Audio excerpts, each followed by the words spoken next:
Hello दोस्तों, कैसे हैं आप सब। कहानियों की श्रृंखला के इस वीडियो में मैं आपके सामने एक अनोखी कहानी प्रस्तुत कर रहा हूं जिसका शीर्षक है दुआओं की ताकत। इस कहानी ने मुझे भी बहुत प्रेरित किया है। कहानी कुछ इस तरह से है। राम प्रकाश का जन्म सिरोही के एक छोटे से गांव मीरपुर में हुआ था। उसके गांव में व्यापार करने की कुछ खास सुविधा नहीं थी, इसलिए वह व्यापार करने के लिए जोधपुर में आकर बस गया और वह शहर में छोटा मोटा व्यापार करने लगा। उसकी कड़ी मेहनत और लगन से उसका व्यापार बहुत बढ़िया चल पड़ा।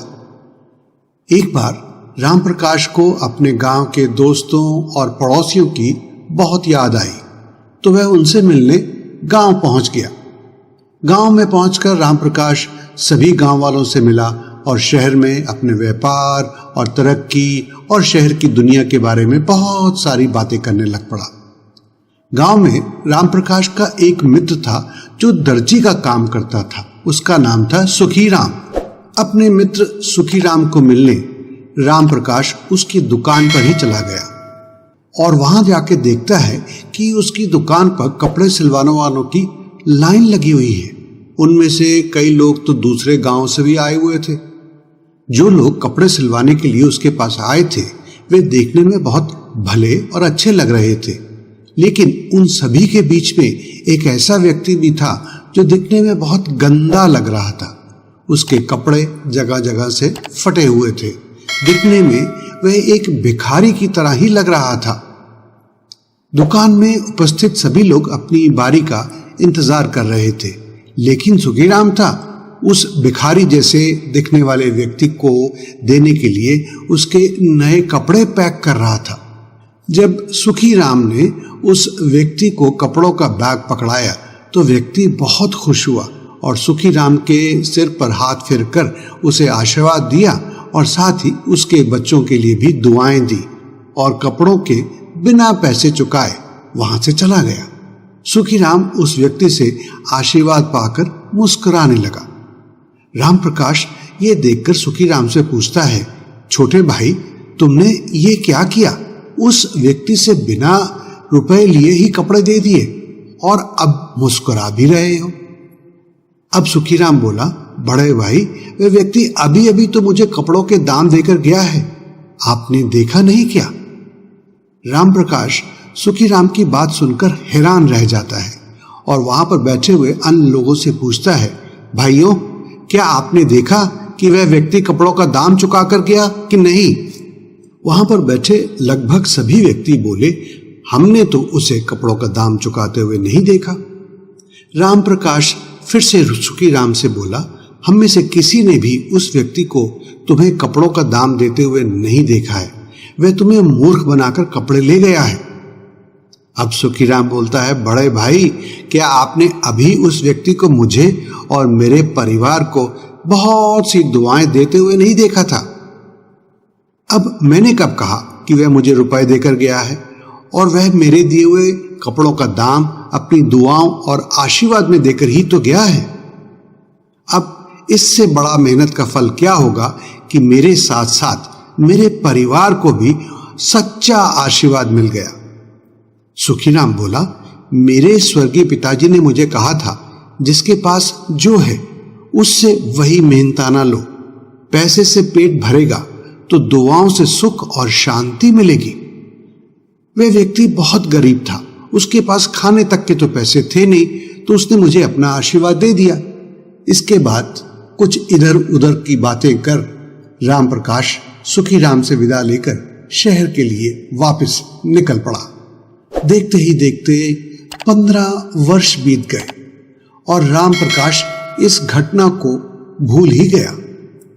इतने वर्षों में राम प्रकाश ने अपने व्यापार का बहुत विस्तार कर लिया था और साथ ही में उसकी जिम्मेदारियां भी बढ़ गई थी। इधर कुछ समय से राम प्रकाश के पास राजस्व विभाग से उसके व्यापार से संबंधित पत्र आ रहे थे, जो कि राजस्व विभाग में कुछ डॉक्यूमेंट्स को लेकर थे।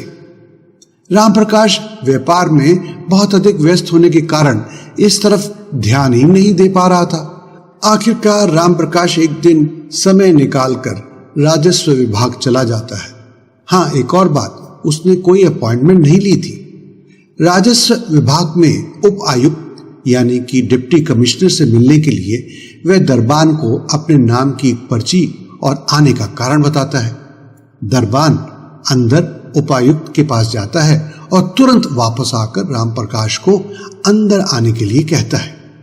रामप्रकाश यह देखकर हैरान हो जाता है कि उसे इतनी जल्दी मिलने का समय मिल गया, क्योंकि सरकारी कामों में तो ऐसे होने की उम्मीद नहीं थी उसे, और वह भी इतने कम समय में उपायुक्त से मिलने का मौका मिल जाए।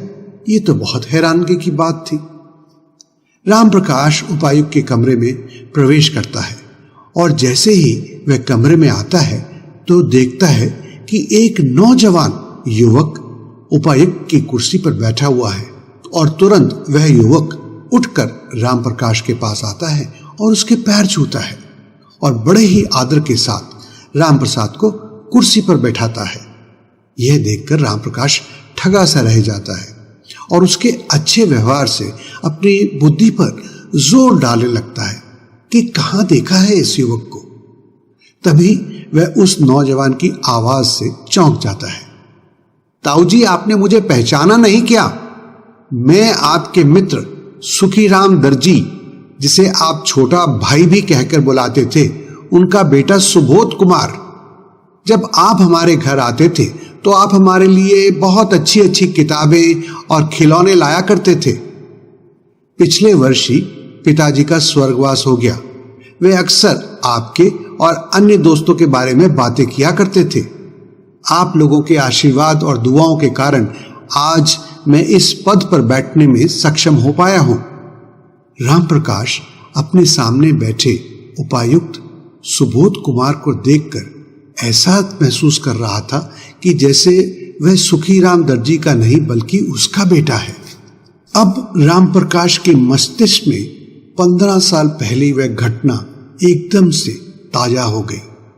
रामप्रकाश की समझ में अब आ गया कि 15 साल पहले उस घटना के दौरान जब भिखारी ने सुखीराम के परिवार को आशीर्वाद दिया, दुआएं दी, तो वह कितनी अनमोल थी। सुखीराम ने अपने जीवन में सच में बहुत पुण्य कमाए हैं, जिसका फल उसके परिवार को इस रूप में आज मिल रहा है। तो मित्रों, अब तो आप जान चुके हैं ना कि बड़ों के आशीर्वाद और दुआओं में कितनी ताकत होती है। इसलिए सभी का आदर सम्मान करना, बड़ों की सेवा करना और जरूरतमंदों की मदद करना हमें कभी नहीं भूलना चाहिए।